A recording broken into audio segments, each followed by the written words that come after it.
بسم الله الرحمن الرحيم.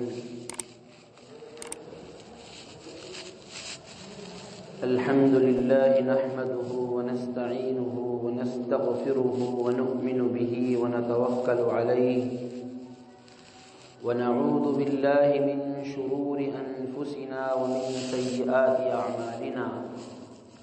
من يهده الله فلا مضل له ومن يضلله فلا هادي له. ونشهد أن لا إله إلا الله وحده لا شريك له. ونشهد أن سيدنا ومولانا محمدا عبد الله ورسوله صلوات الله وسلامه عليه وعلى آله وأصحابه وأزواجه وذريته وبارك وسلم تسليما كثيرا. أما بعد فأعوذ بالله من الشيطان الرجيم. بسم الله الرحمن الرحيم. والعصر إن الإنسان لفي خسر إلا الذين آمنوا وعملوا الصالحات وتواصوا بالحق وتواصوا بالصبر. وقال تعالى: ومن أراد الآخرة وسعى لها سعيها وهو مؤمن فأولئك كان سعيهم مشكورا. وقال تعالى: كنتم خير أمة أخرجت للناس تأمرون بالمعروف وتنهون عن المنكر وتؤمنون بالله. وقال تعالى: ما آتاكم الرسول فخذوه وما نهاكم عنه فانتهوا. صدق اللہ العظیم. میرے معزز دینی اور ایمانی بھائیوں،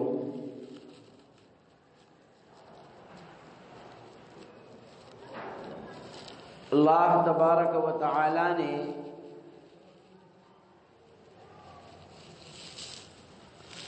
دنیا کی تمام مخلوقات کو حضرت انسان کی خدمت کے لیے پیدا فرمایا ہے. قرآن کریم میں ارشاد ہے: أَلَمْ تَرَ أَنَّ اللَّهَ خَلَقَ السَّمَاوَاتِ وَالْأَرْضَ وَأَنزَلَ مِنَ السَّمَاءِ مَاءً. کیا آپ کو نہیں معلوم کہ اللہ تبارک و تعالی نے زمین و آسمان کو پیدا فرمایا اور آسمان سے بارش نازل فرمائی. فَأَخْرَجَ بِهِ مِنَ الثَّمَرَاتِ. پھر زمین سے اس بارش کے ذریعے سے مختلف قسم کے پھل پیدا فرمائے. کیوں پیدا فرمائے؟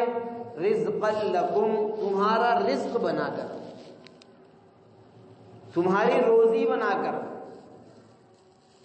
وسخر لکم الفلک لتجری فی البحر بامرہ.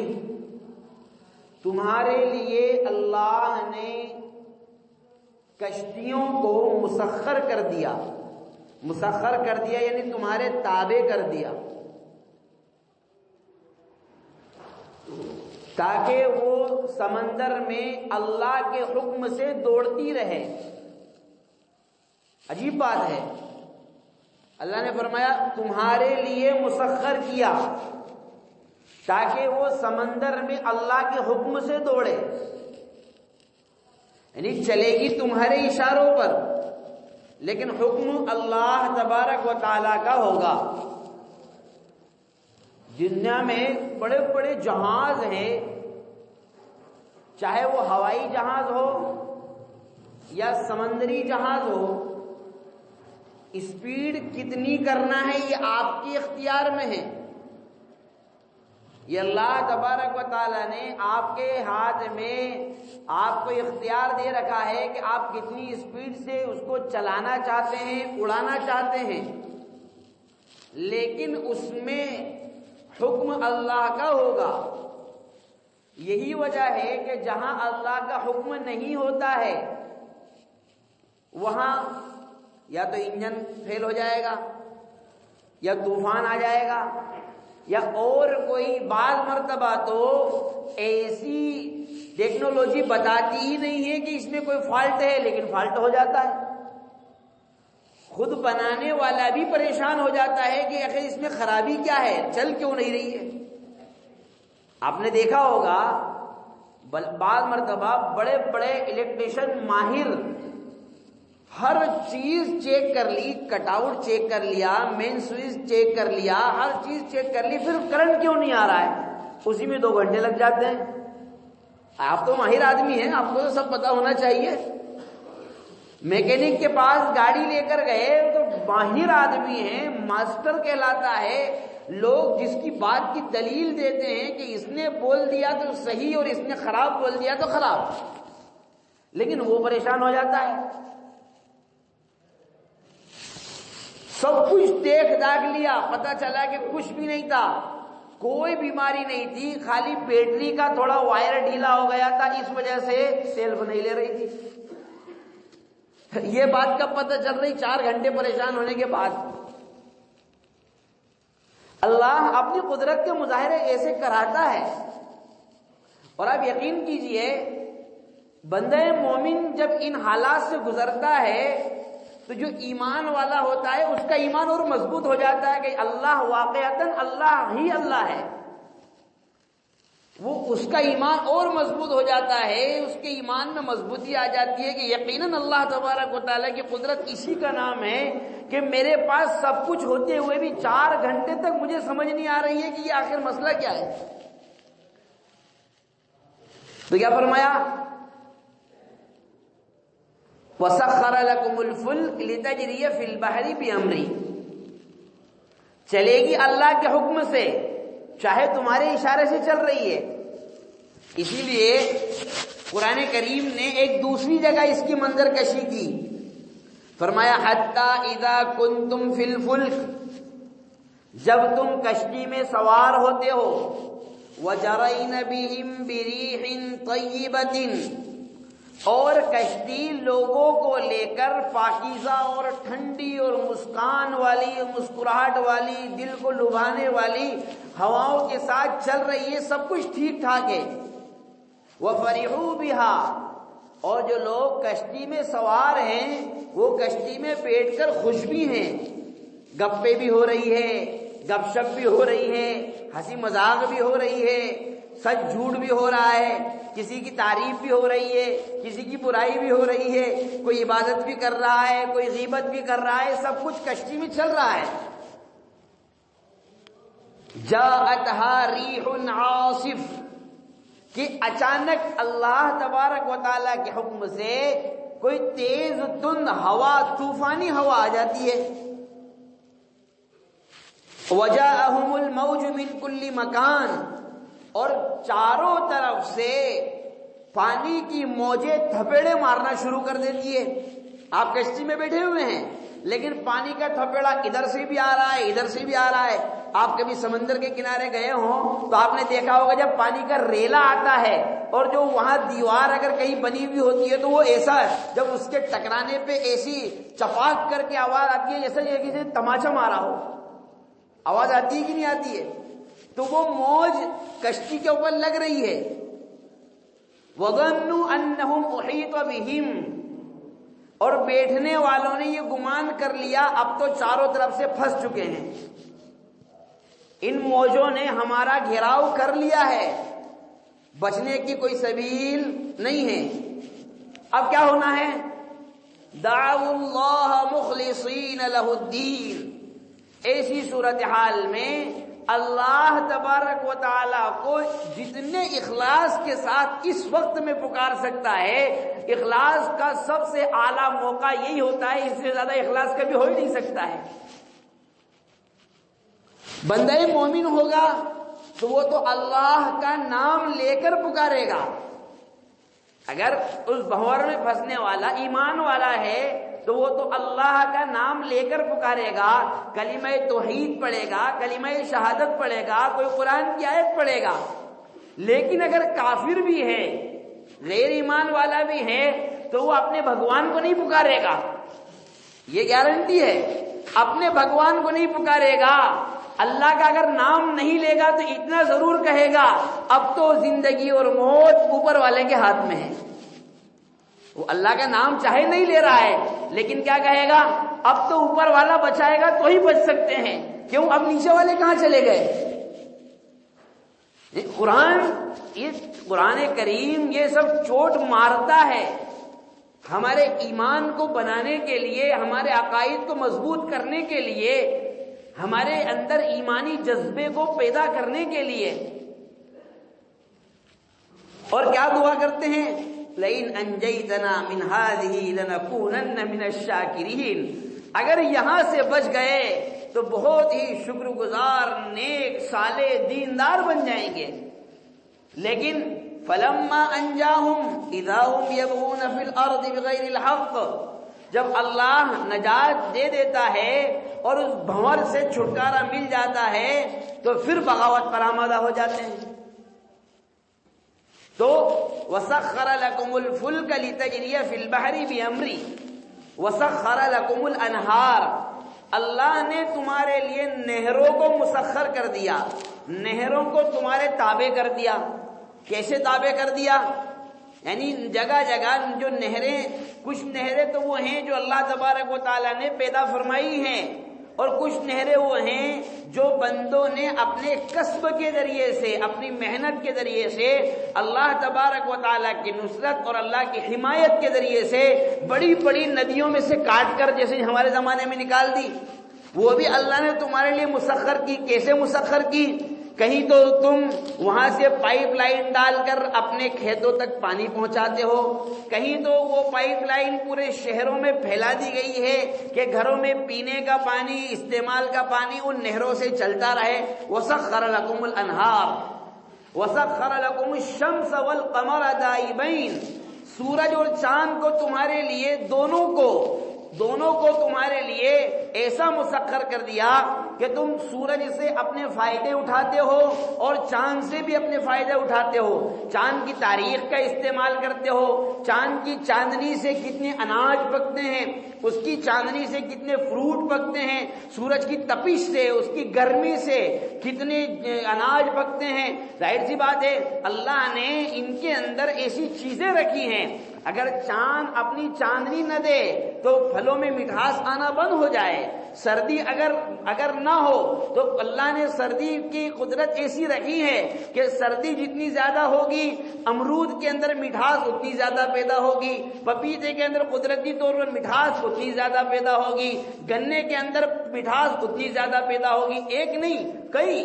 گرمی جتنی زیادہ ہوگی انگور اتنا زیادہ میٹھا ہوگا۔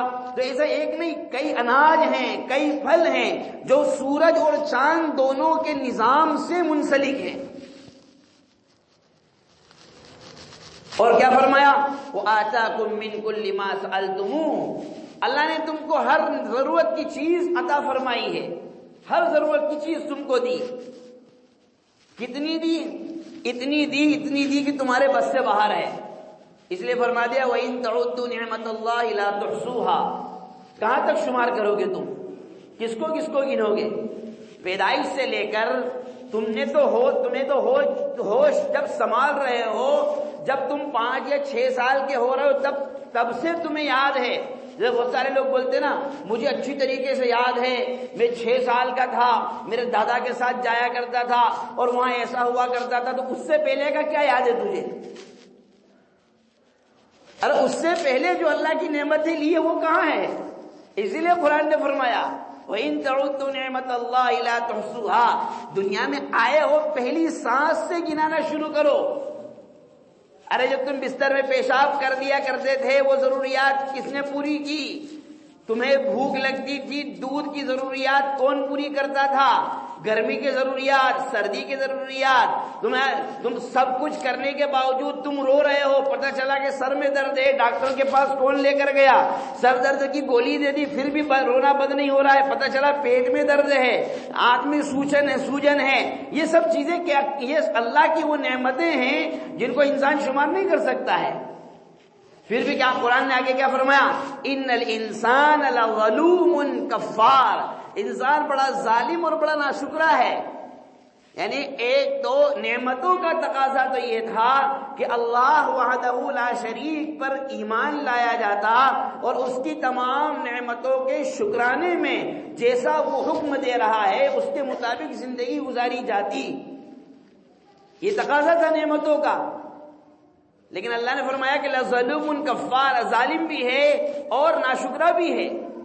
بہت سے تو اللہ کو مانتے ہی نہیں ہیں، اور جو ماننے والے ہیں ان میں اکثریت ایسی ہے جو اللہ کو مان کر بھی اس کے احکام سے اعراض کرتی ہے، اس کے احکام سے روگردانی کرتی ہے. میں نے سورۃ العصر آپ حضرات کے سامنے تلاوت کی تھی، جس میں اللہ تبارک و تعالی نے 4 باتوں کی طرف اشارہ فرمایا.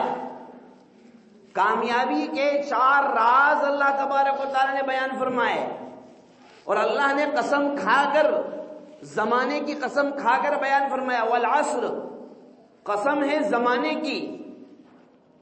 اللہ تبارک و تعالی کوئی بات بغیر قسم کھائے کہے تو بھی اللہ کی بات تو سچی بات ہے. قرآن نے فرمایا وَمَنْ أَصْدَقُ مِنَ اللَّهِ حَدِيثًا، اللہ سے زیادہ کوئی سچی گفتگو کر سکتا ہے؟ وَمَنْ أَصْدَقُ مِنَ اللَّهِ قِيلًا، اللہ سے زیادہ کسی کا کلام اور کسی کا قول سچا ہو سکتا ہے؟ اللہ سے زیادہ کسی کا کلام عمدہ ہو سکتا ہے؟ تو اللہ بغیر قسم کھائے کوئی بات بیان کرتا تو ہی کافی ہے، لیکن اللہ نے قسم کھا کر بیان کی، زمانے کی قسم کھائی. یاد رکھیں مخلوق کے لیے اللہ کے علاوہ کسی کی قسم کھانا جائز نہیں ہے. مخلوق کے لیے جائز نہیں، ہمارے لیے جائز نہیں ہے. بہت سارے لوگ بولتے ہیں نا، پر تیرے سر کی قسم، سر پہ ہاتھ رکھیے گا، تیرے سر کی قسم. یہ ساری قسمیں ناجائز ہے. کوئی سر کی قسم کھا رہا ہے، کوئی پیر کی قسم کھا رہا ہے، کوئی باپ کی قسم کھا رہا ہے، کوئی ماں کی قسم کھا رہا ہے. یہ سب قسمیں کھانے سے کچھ نہیں ہوتا ہے. قسم اپنی بات کی تاکید کے لیے، اگر آپ کوئی بات میں سچے ہیں اور سامنے والا آپ کی بات کا اعتبار نہیں کر رہا ہے، اس کو یقین دہانی کے لیے اگر قسم کھائی جائے تو صرف اللہ تبارک و تعالیٰ کی قسم کھائی جا سکتی ہے. پھر اللہ تبارک و تعالیٰ نے، ہمارے ذہن میں یہ سوال نہیں آنا چاہیے کہ اللہ نے پھر مخلوق کی قسم کیوں کھائی. تو یاد رکھیں قرآن کریم نے ارشاد فرمایا لا يسأل عما يفعل وهم يسألون، احکام کے پابند بندے ہیں، اللہ احکام کا پابند نہیں ہے. یعنی بندہ اگر کوئی کام کرتا ہے تو اس سے تو سوال کیا جائے گا، اور اللہ تبارک و تعالیٰ اگر کوئی کام کرے تو اللہ سے سوال نہیں کیا جائے گا کہ تو نے ایسا کیوں کیا. تو احکام کے پابند ہم ہیں، اللہ احکام کا پابند نہیں ہے. اللہ اپنی مخلوقات میں سے جس کی چاہے قسم کھا سکتا ہے، لیکن بندے کے لیے اختیار میں نہیں ہے کہ وہ اللہ کے علاوہ کسی اور کی قسم کھائے. تو اللہ تبارک و تعالیٰ نے قسم کھا کر یہ بات بیان فرمائی ان الانسان لفی خسر، سارے لوگ نقصان میں ہی ہیں. پھر کون کامیاب ہیں؟ کامیاب صرف وہی لوگ ہیں الا الذین آمنوا. سب سے پہلا کام، کامیابی کی سب سے پہلی سیڑھی آمنوا، وہ لوگ جن کا عقیدہ درست ہو، وہ لوگ جن کا عقیدہ ٹھیک ہو. اور جن کا عقیدہ ٹھیک نہیں ہے، کامیابی کی سب سے پہلی سیڑھی ہے عقیدے کا ٹھیک ہونا. اور عقیدے کی سب سے پہلی بنیاد کیا ہے؟ لا الہ الا اللہ محمد الرسول اللہ. یہ عقیدے کی سب سے پہلی سیڑھی ہے. دعوت و تبلیغ میں سب سے پہلا کام اسی کو سمجھایا جاتا ہے.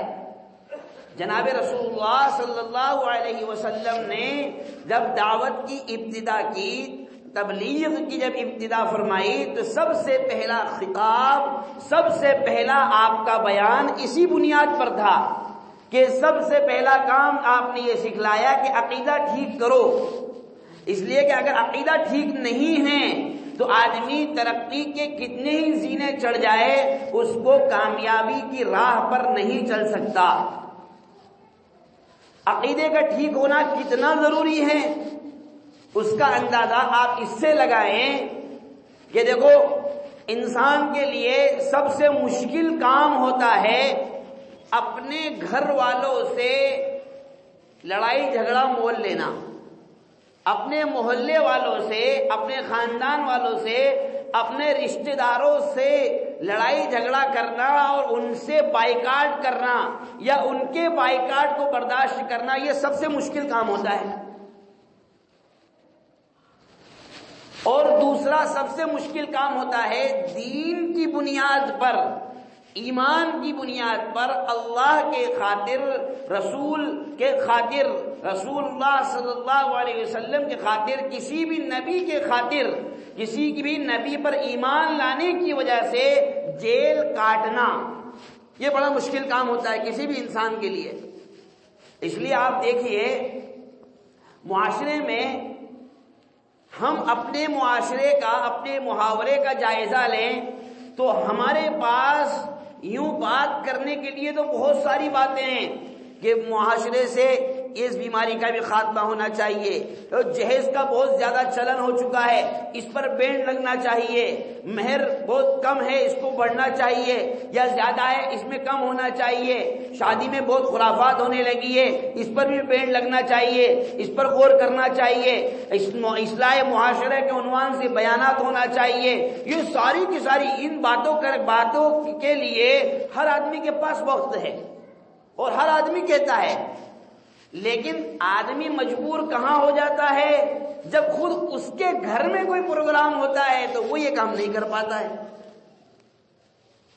یعنی میں ممبر پر بیٹھ کر یا آپ لوگوں کے سامنے برائیوں کے خاتمے کی بات برابر کر رہے ہیں، لیکن جب یہی چیز ہمارے اپنے گھر میں آئے گی، اس کے لیے ہمیں اپنے رشتہ داروں سے ہو سکتا ہو لڑائی مول لینا پڑے یا اپنے رشتہ داروں سے برائی لینا پڑے، تو آدمی وہاں آ کر جھک جاتا ہے کہ نہیں یار رشتہ دار کیا کہیں گے، محلے والے کیا کہیں گے، لوگ نام رکھیں گے، جس کو ہماری اصطلاح میں کہتے ہیں نام دھریں گے،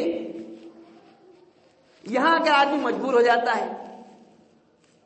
یہ سوچنے والی بات ہے۔ میں جو بات آپ کو بتلانا چاہ رہا ہوں کہ عقیدے کا ٹھیک ہونا، عقیدے کا صحیح ہونا کتنا ضروری ہے۔ دنیا کی تاریخ میں ایک شخص ایسا بھی گزرا ہے جس نے پیغمبر کے خاطر اپنے خاندان والوں سے 3 سال تک سوشل بائیکاٹ کا سامنا کیا ہے۔ حضرت علی مرتضی رضی اللہ تعالی عنہ کے والد کون؟ ابو طالب، شعب ابی طالب میں جو 3 سال کا بائیکاٹ ہوا ہے رسول اللہ صلی اللہ علیہ وسلم کا اپنے خاندان والوں سے، تو ابو طالب اس میں آپ صلی اللہ علیہ وسلم کے ساتھ میں تھے، یعنی اپنے پورے خاندان سے انہوں نے برائی مول لی ہے پیغمبر کے خاطر، لیکن عقیدہ ٹھیک نہیں تھا، اس لیے خاندان والوں سے برائی لینے سے بھی کوئی فائدہ نہیں ہوا، کیونکہ رسول اللہ صلی اللہ علیہ وسلم نے ارشاد فرمایا، بخاری شریف کی روایت ہے کہ قیامت میں سب سے ہلکا جو عذاب ہوگا وہ ابو طالب کو ہوگا، اور وہ سب سے ہلکا عذاب یہ ہے کہ ان کے پیروں میں آگ کی جوتیاں پہنائی جائے گی، جس کی وجہ سے ان کا دماغ کھولتا ہوا ہوگا، ان کا دماغ کھولے گا۔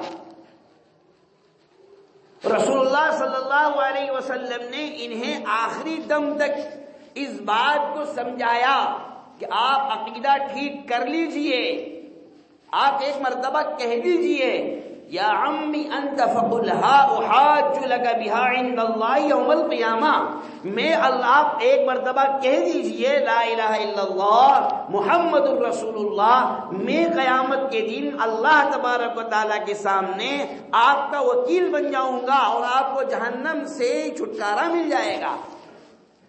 لیکن چونکہ ابو جہل اینڈ کمپنی بھی وہاں موجود تھی، اور اکسانے والے تو ہر جگہ ہوتے ہی ہیں، اکسانے والا آدمی کوئی کام کرنا چاہتا ہے تو ایک تو غلط مشورے دینے والے آپ کو ہر جگہ مل جائیں گے، اور دوسرا اگر کوئی آدمی بیچارہ کوئی کام کرنا چاہتا ہے تو جس کو بولتے ہیں ہمارے یہاں کانچ بتانے والے، وہ تو ہر گلی میں آپ کو ملیں گے۔ تو ابو جہل وغیرہ کہنے لگے کہ دیکھنا ایسا نہ ہو کہ محمد کے دباؤ میں آ کر، محمد کی میٹھی میٹھی باتوں میں آ کر اپنے باپ دادا کے دین سے ہی تو ہاتھ دھو بیٹھے۔ تو اس وقت ابو طالب نے کیا کہا تھا؟ اخترت النار علی العار، کہ میں نے اپنے سماج کی شرم پر جہنم کی آگ کو ترجیح دے دی، یعنی میں نے جہنم کی آگ کو اختیار کر لیا اور سماج سے میں برائی مول نہیں لے سکتا ہوں۔ جبکہ یہ وہ سوشل بائیکاٹ میں 3 سال وہاں رہ کر آئے ہیں، لیکن عقیدہ ٹھیک نہیں کر پائے، عقیدہ ٹھیک نہیں ہوا، اس لیے یہ سب کچھ کرنے کے باوجود بھی ان کا سارا کے سارا عمل بیکار ہو گیا۔ تو قرآن نے، اللہ تبارک و تعالی نے سب سے پہلی بنیاد کامیابی کی کیا فرمائی؟ کہ انسان کا عقیدہ ٹھیک ہونا چاہیے۔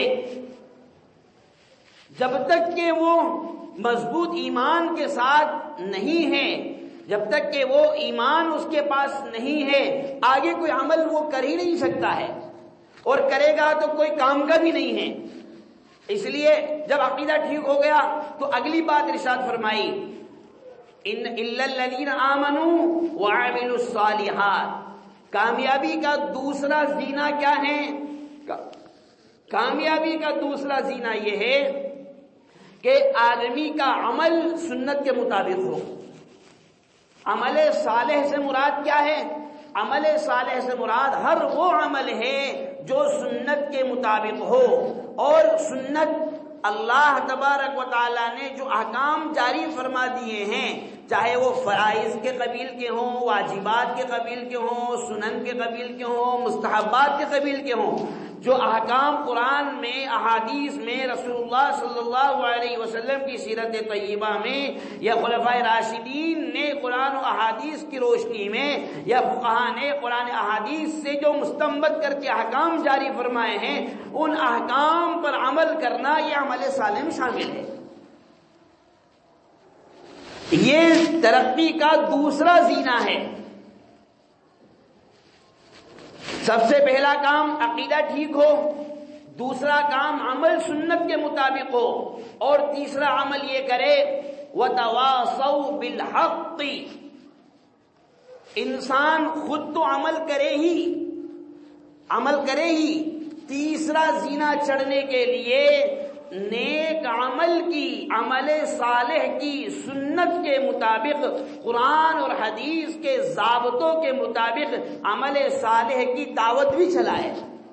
وتواصوا بالحق، سنت کے مطابق دعوت کا کام بھی وہ کرے۔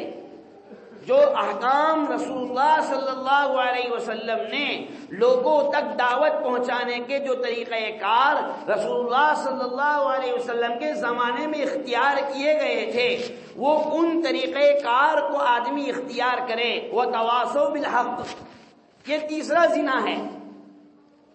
رسول اللہ صلی اللہ علیہ وسلم کے زمانے میں دعوت و تبلیغ کا جو ماحول تھا، دعوت و تبلیغ کا جو مزاج تھا، ہر قسم کے لوگوں کے لیے ایک الگ طریقہ کار ہوا کرتا تھا۔ جیسے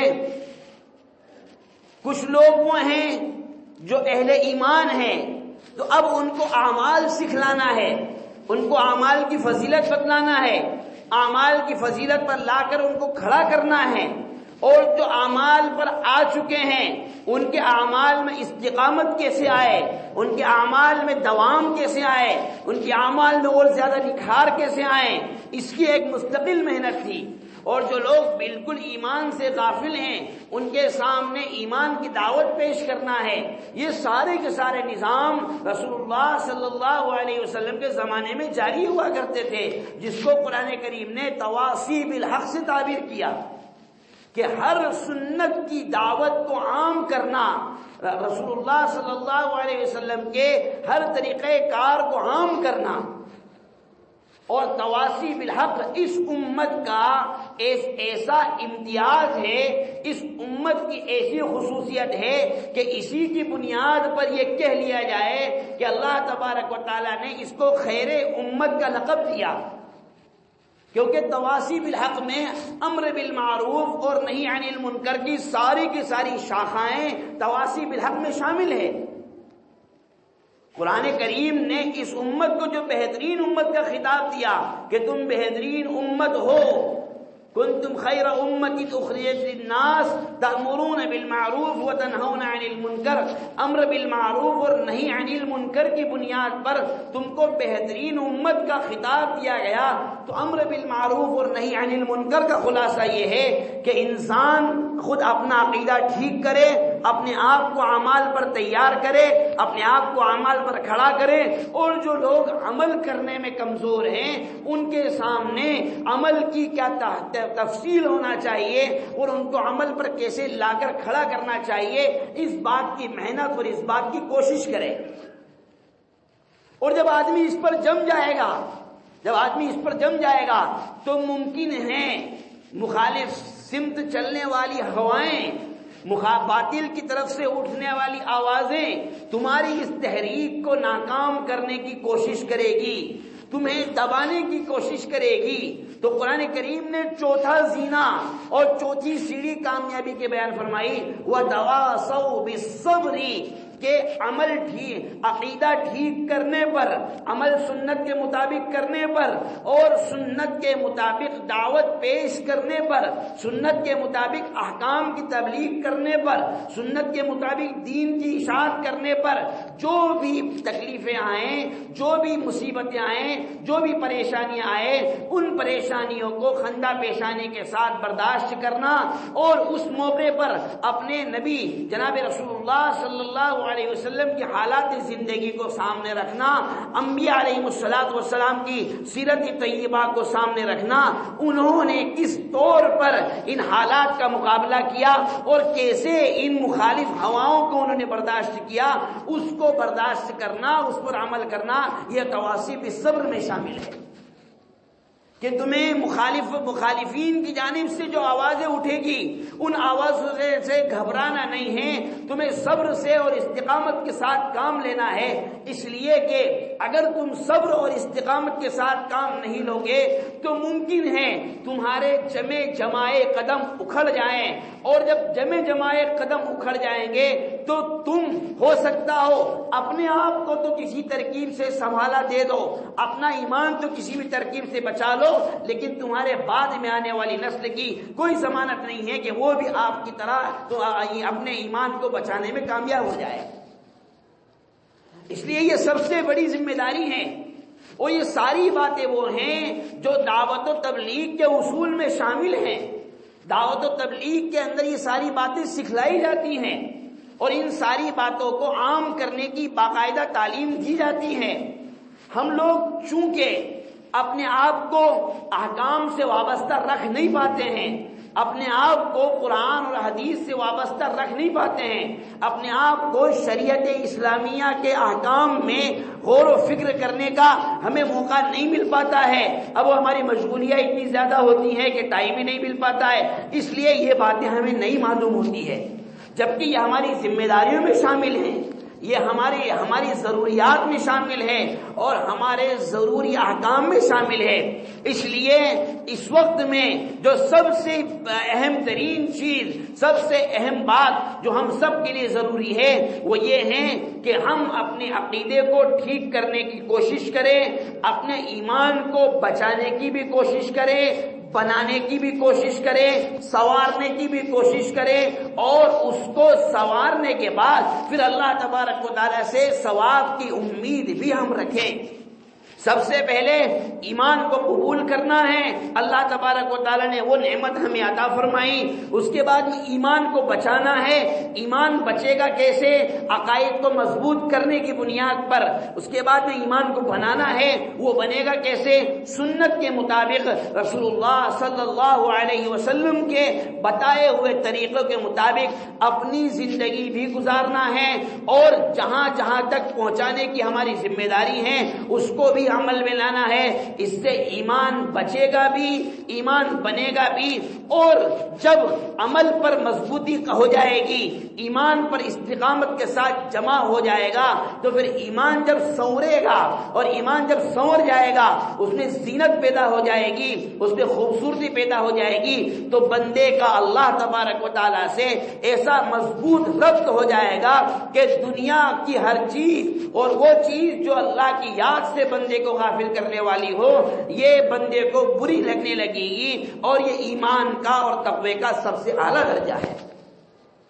اللہ تبارک و تعالی ہم سب کو صحیح معنی میں سنت و شریعت کے مطابق زندگی گزارنے کی توفیق عطا فرمائے، اور جتنے بھی طریقہ کار جو شریعت اسلامیہ کے لیے مفید ہوں، اور جتنے بھی طریقہ کار جو چل رہے ہیں، جتنی بھی محنتیں ہمارے ایمان کو بنانے کی، ایمان کو بچانے کی، ایمان کو سنوارنے کی جتنی بھی محنتیں اور کوششیں ہو رہی ہیں، اللہ تبارک و تعالیٰ ان سب کو کامیاب فرمائے، اور ہم سب کو اس کا حصہ بننے کی توفیق عطا فرمائے، اور صحیح معنی میں قرآن اور حدیث کو اور ایمان اور احکام اسلام کو سمجھنے کی، اس پر عمل کرنے کی توفیق عطا فرمائے۔ وما توفیقی الا باللہ۔